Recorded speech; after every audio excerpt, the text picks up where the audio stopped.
Warning: 50 States, 50 Murders is a podcast based around true crime. Please be advised of the horrific details of murder, abuse, and sexual assault, occasional adult language, as well as brief humor.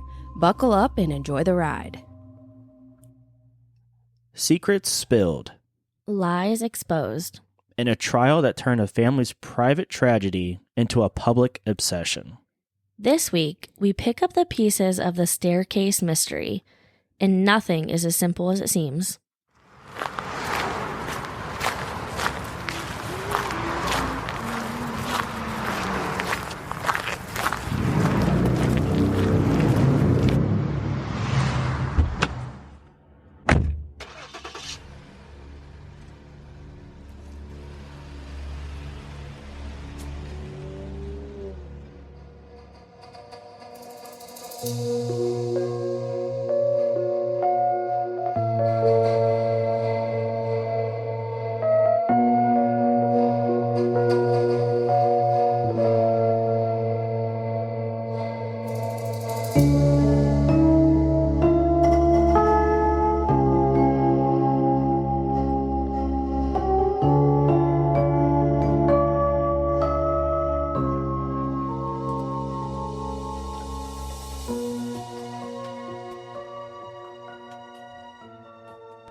Welcome back to 50 States, 50 Murders. I'm AJ. I'm Sarah, and this is the podcast taking you, the listener, on an auditory road trip across all 50 states. While we discuss 50 different murders. Thanks for tuning in to episode 34. Last week, we brought you the beginning of the Michael Peterson case, the death of Kathleen Peterson, the blood-stained staircase, and the perfect life that fell apart overnight. This week, we're picking up right where we left off, inside of the courtroom, where the battle over truth, lies, and murder played out for the entire world to see. We have the missing weapon, the secret double life, and lastly, the twist that nobody saw coming. So let's dive back into Durham, North Carolina, because this story, it's just getting started. Michael Peterson's trial kicked off in July of 2003, nearly 2 years after Kathleen's death. By this time, the world had changed. Michael had changed. And Durham, North Carolina, it was about to become the center of one of the most bizarre, talked about trials in true crime history. The prosecution wasted no time in painting a picture. A man drowning in debt, a marriage cracking under pressure, a secret life bubbling just beneath the surface, and a murder staged to look like an accident. Their case boiled down to 3 pillars. First and foremost, motive. You had the financial ruin, as well as the fear of public humiliation if his affairs were ever exposed. You had the means, which in this case would be the missing blowpoke, believed to have been the murder weapon. And lastly, you have opportunity.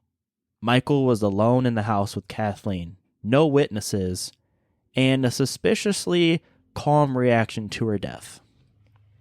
Prosecutors brought in blood spatter experts who testified that the patterns around the staircase were consistent with multiple blows, not just a simple fall. The sheer force of the blood evidence suggested violence, not gravity. This was something that you and I talked about off air. We keep coming back to the fall down the stairs, assuming it was just an accident, assuming she did just fall. The blood is like the biggest thing that continues to force people to point fingers that this wasn't just an accident. Now, I don't think it's uncommon to have blood in a fall, but it's something you said. If that is the case, you're going to have a situation where maybe you bashed your head on the landing of the steps, or maybe you hit your head on one of the stairs going down. I think there's going to be a natural puddle of blood around your head or around wherever you hurt, yeah. But there's not going to be blood on the ceiling, blood behind the doors, blood everywhere. It's splattered everywhere. Just there's no way it came from just a fall. I mean, unless she were to have jumped 8 feet in the air and then swan dived right down head first, which obviously no sane person's going to do. That's the only way, really. So, yeah, I think that's why we are just continuing to come back to the blood and the reason why blood spatter experts had to get involved. Like you said, the sheer force of blood evidence, it suggested violence. And then you had the bombshell, which was Michael's hidden bisexual relationships. So the emails, the male escorts, the secret liaisons, all introduced to show that Michael was leading a double life. One that he had hidden from Kathleen, and possibly one she had discovered the night that she died.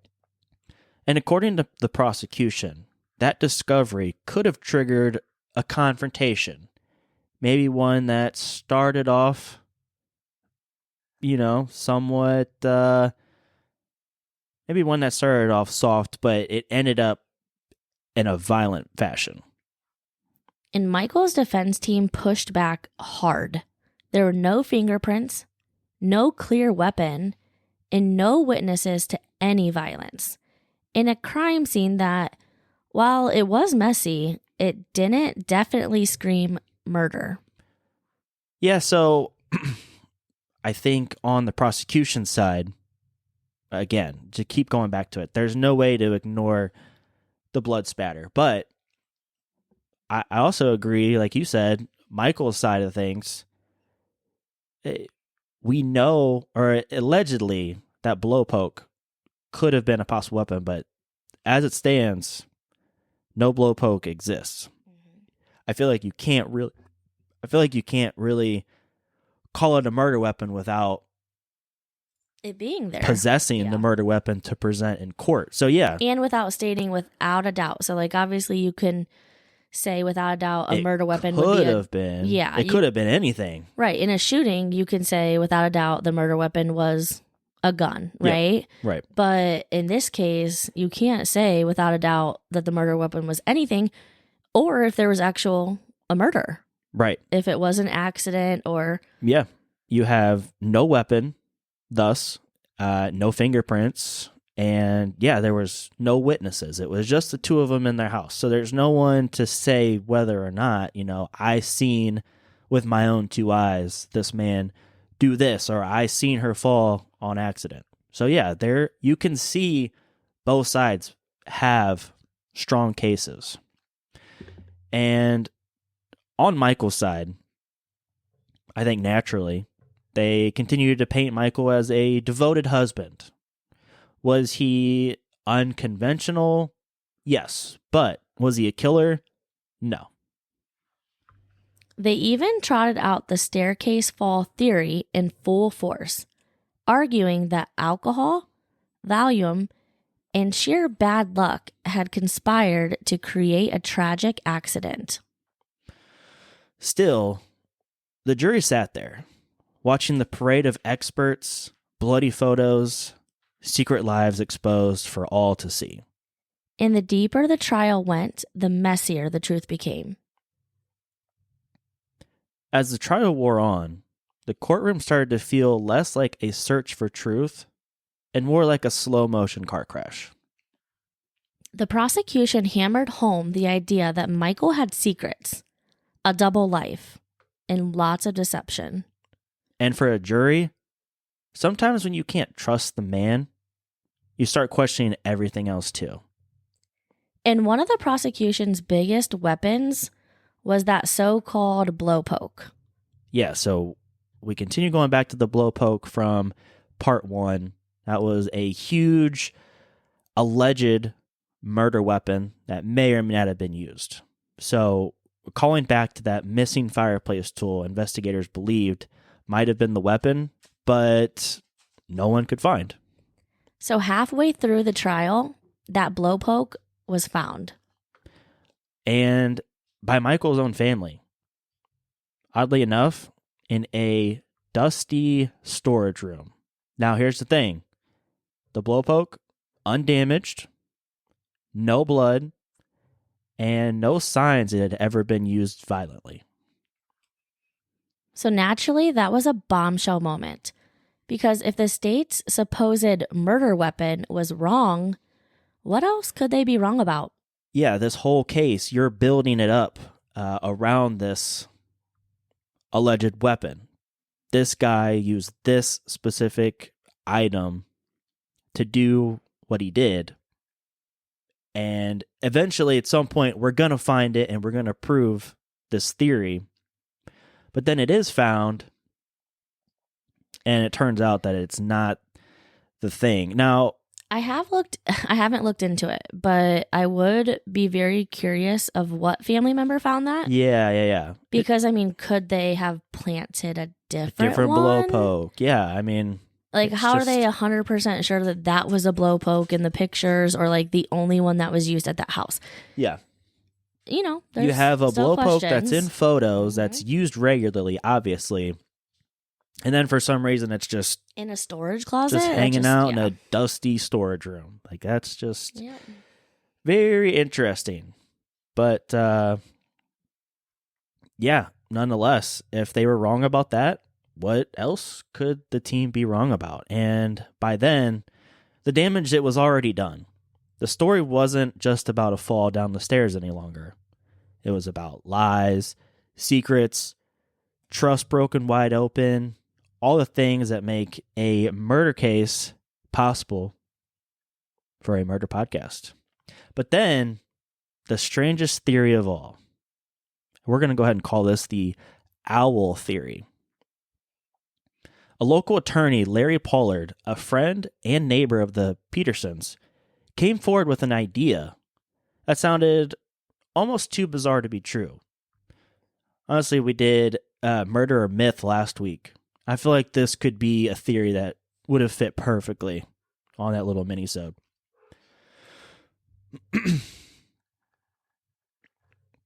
The theory goes as such, that Kathleen Peterson hadn't been murdered by Michael or killed in a simple fall, but she was attacked.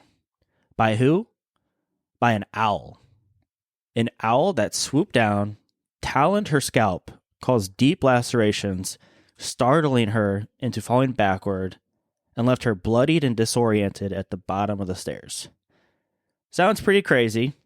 Sarah, I don't know about you.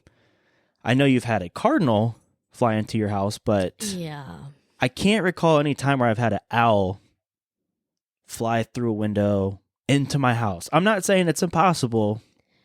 It's not impossible, but just crazy. It's very unlikely, and it would be a once in a lifetime case. But okay, so we would both agree that it's weird to say the least. But there was actually evidence to support this. So on Kathleen, there were microscopic owl feathers that were tangled in Kathleen's hair.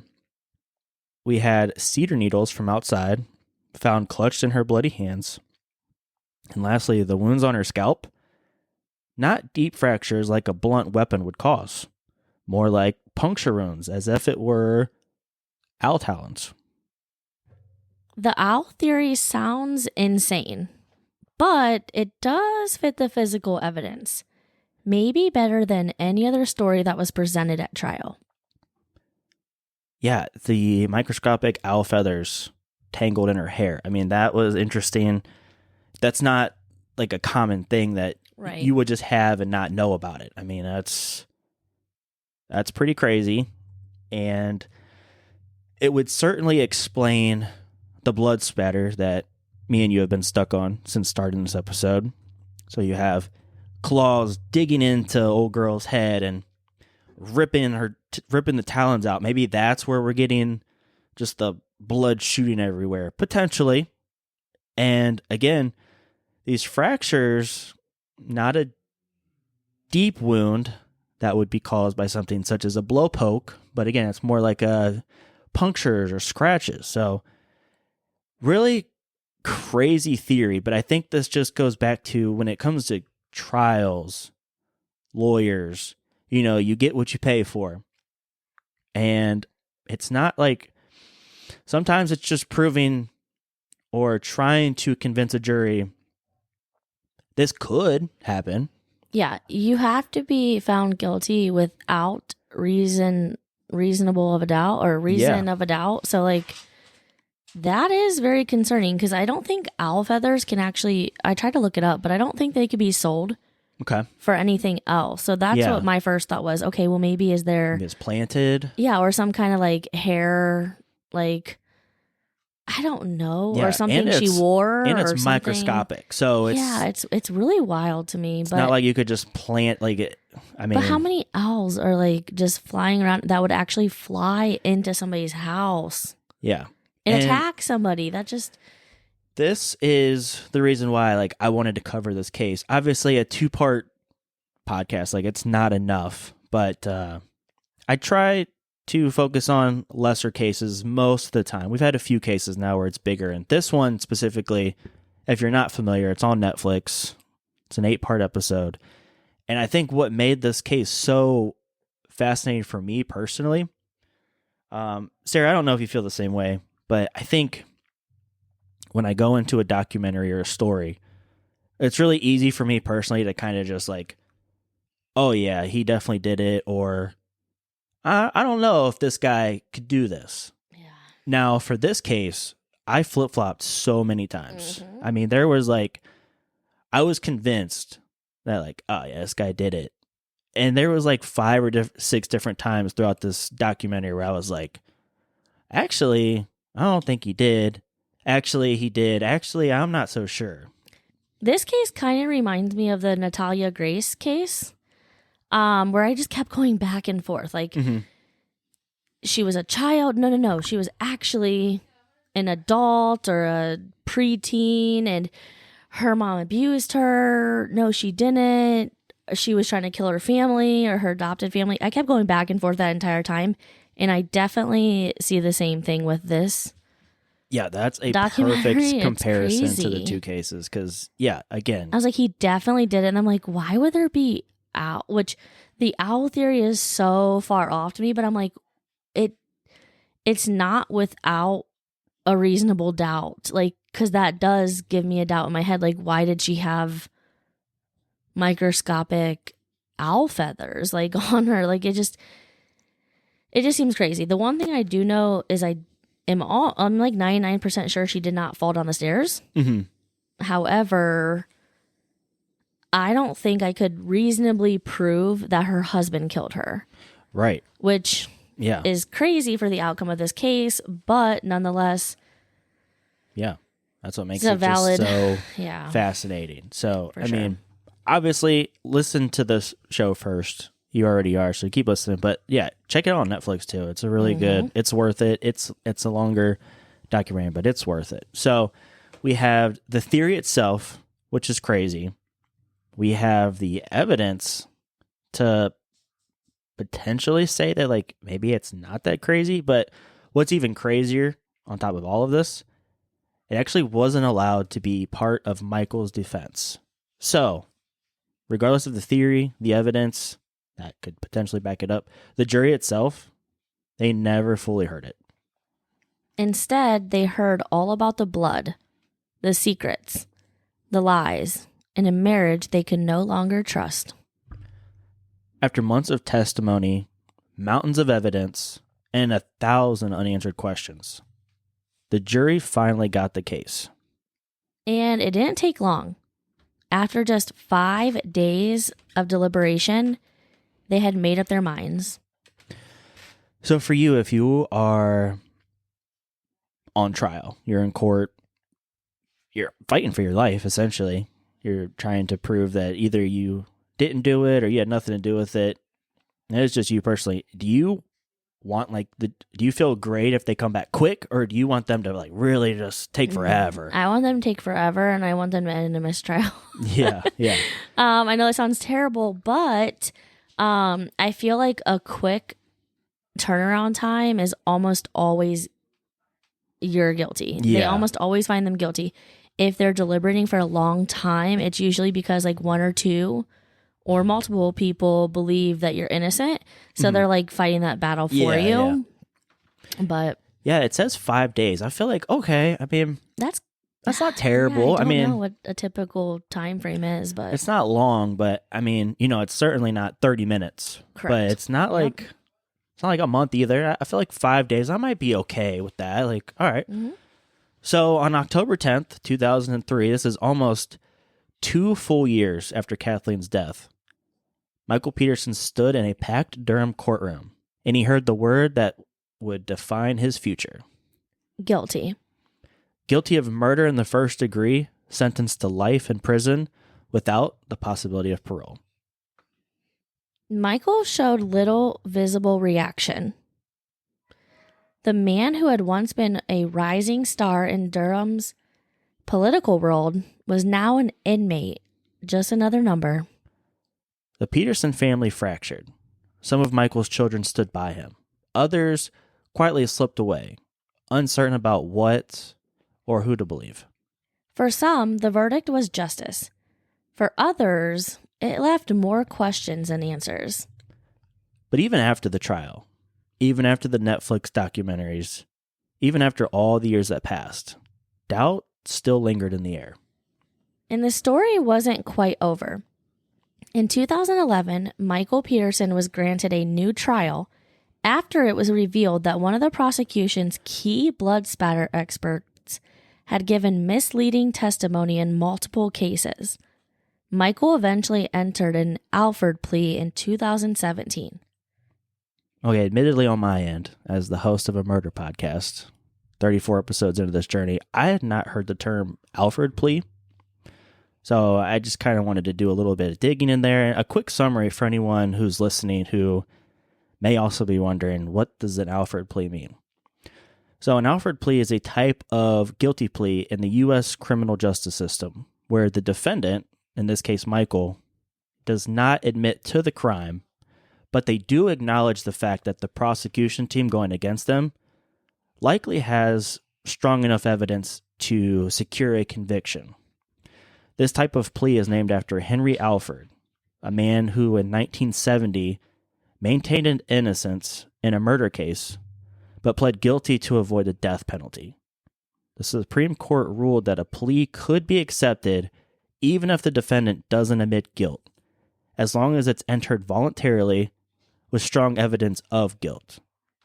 In practical terms, it's a way for someone to accept a plea deal without confessing.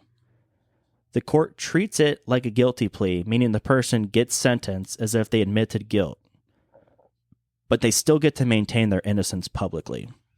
So long story short, it's pretty much a fancier way to summarize your typical plea deal, but it was interesting to get a better idea of how it explained, so thank you. Now, with the Alford plea, as well as with time served, Michael walked free. There was no retrial, no more prison time, but no clean slate either. To this day, the question lingers. Was Michael Peterson a cold-blooded killer, or just the perfect villain for his story too messy for simple answers? North Carolina gave us pirates, serial killers, and chilling mysteries, but none of them left a legacy quite like Michael Peterson and the staircase case. A family was torn apart, a community was divided, and a story still debated decades later.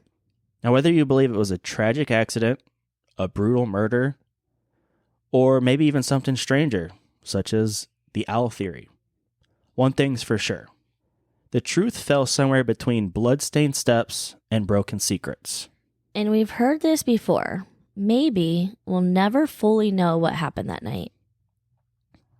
All right, Sarah, since you're back from your 2-week vacation, if you want to call it that, I want to go ahead and put you in the hot seat here. I want to put you in the shoes of one of the Peterson children. And at the same time, for you, the listener, I kind of want you to do the same. I want you to imagine being put in the middle of this case. So it's, I guess as the child, one of the children, I feel like it would be impossible not to feel like you have to take a side. And as mentioned, some of the children stood by their father's side. Some kind of just quietly continued to step further and further away, the more details that came out. So, Sarah, in this hypothetical world, as a Peterson child, your mother accidentally, allegedly, falls to her death down the staircase, and your father, who found out was having, secret romances involved with others, quite the incriminating evidence against your father, who swears that it's not true. He had nothing to do with it. As we covered this 2-part episode, I want to get into your head a little bit. So, kind of take me through where you're at. Do you stand by your father? Do you step away? And then also I wanted to know, is there anything else in this case that maybe we may have missed that could add to your thoughts as far as standing by or walking away? Okay, that was definitely a loaded question. As far as navigating the situation as a daughter, I think it'd be very difficult. I don't believe that the two had any children together. Yes. I think they both came into the marriage with separate children. So obviously, I feel like your first reaction is to want to defend your blood relative or your blood parent.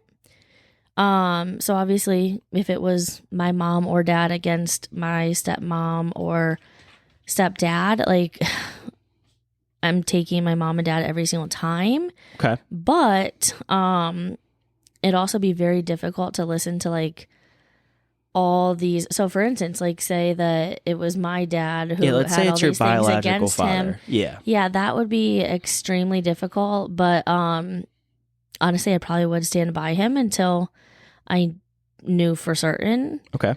And it'd be so hard to have that trust that you have with your parent, and they're continuing to tell you, yeah, look me in my eyes. I'm telling you the truth. I didn't. It'd be hard. It would be super hard to turn against your blood parent. I mean, that would be extremely hard.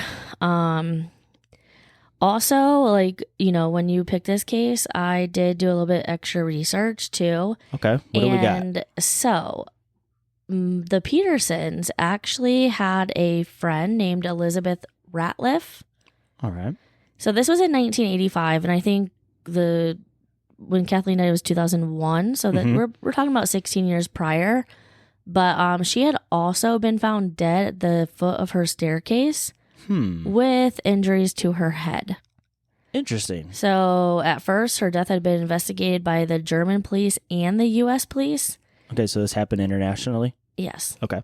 And at the time of her death, it was concluded that Ratliff died from a hemorrhage. So almost like a blood clot. Okay, a little accident. Nothing. At the bottom of a staircase, no foul play. Is what I keep putting together. Yeah, oddly enough. Huge coincidence. Yes. So the coroner determined that hemorrhage resulted in her immediate death, followed by her falling down the stairs and collapsing. Okay, so she's at the top of the steps, looking down. All of a sudden, brain hemorrhage. Right. Boom. Falls down the steps. She falls on the stairs and died. Dead. But the Petersons, so Kathleen and Michael, had dinner with them, with her and her daughters.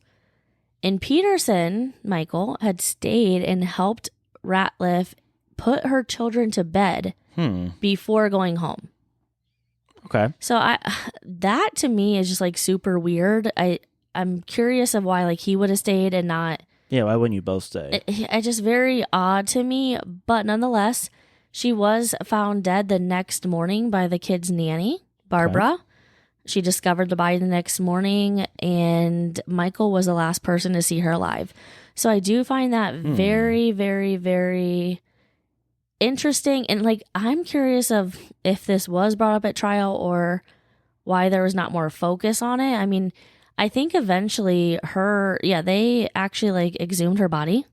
Okay. And they did determine that she died of a homicide.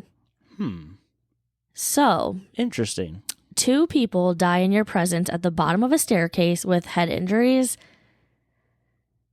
It's probably not the owl. But but can you 100% prove that it wasn't the owl? I don't think so. So our justice system says that he technically might be innocent. So it's very interesting. Yeah. So I guess to round us out, to close us out with that loaded question, I just want to throw it back to you again. Kind of sounds like you already answered it, but at the end of the day, I mean, no right or wrong answer. It's opinion based only. But do you think that Michael Peterson killed his wife? I think either Michael Peterson killed his wife or one of his children did. Ooh, okay. Or one of the children they shared. Interesting. Yeah. Little children theory. Yes. Allegedly. Allegedly. I think that it was somebody in the family. I think that it being one of the children, it could explain, like, I know that they had seen Michael's footprint on one of an article of her clothing with shoes on. Okay. But when they got to the house, he was barefoot.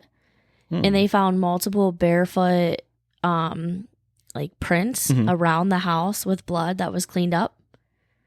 So to me, like, okay, so if you find your wife at the end of the stairs, like, is any thought of yours to clean up? No. Before people get, you just don't do that unless either you yourself are guilty or your child. Okay. Because I'm going to clean up probably for my child, which I know sounds crazy, but like, I get that. I'm probably going to try to like figure out a way to keep her safe. So I think that it was either Michael or one of their children. Okay. Or yeah. So not certain on who, but one thing I think we could lock in is that she definitely didn't just fall down the stairs. Correct. Okay. Yep. All right. All right. So after all that, Sarah, I'm going to continue throwing it back your way. We're going to do a little bit of Sarah's travels. And you've been on the road quite a bit lately. And this is how we like to round out our episodes. So, given all that's been discussed, you have the haunted history, you have the beaches, the sand dunes, things to do, places to see. I would have to ask you, naturally, where does North Carolina land on your travel list? I'm going to put North Carolina at number 12. Number 12. Right underneath South Carolina. Okay. South Carolina at 11, North Carolina at 12. Right ahead of Georgia. Yep. North Carolina. Not a top 10 state. We still have one slot left available in the top 10. Yeah. I was thinking maybe North Carolina could fit into that top 10 spot, but it's not going to do it. But top 15 nonetheless. Still pretty good. Have you been to North Carolina personally? I have. Okay. I have, but I would love to see the Outer Banks. I have not been to Outer Banks yet. Okay. So, I've been to Raleigh. So, and a few other places, but I would like to say the Outer Banks at some point. All right. Fair enough. All right, guys. Well, that's going to be it for this week's episode of 50 States, 50 Murders. If you like what you heard, make sure to subscribe, leave us a review, and tell someone, maybe even someone who's into true crime as well as pirate history, that we are your new favorite podcast. Be sure to follow and subscribe. You can listen along on Spotify, Apple Podcast, and YouTube. You can also find us on TikTok and Instagram at 50 States, 50 Murders. Until then, lock those doors and run that background check on your neighbors. And remember that every state has a dark side.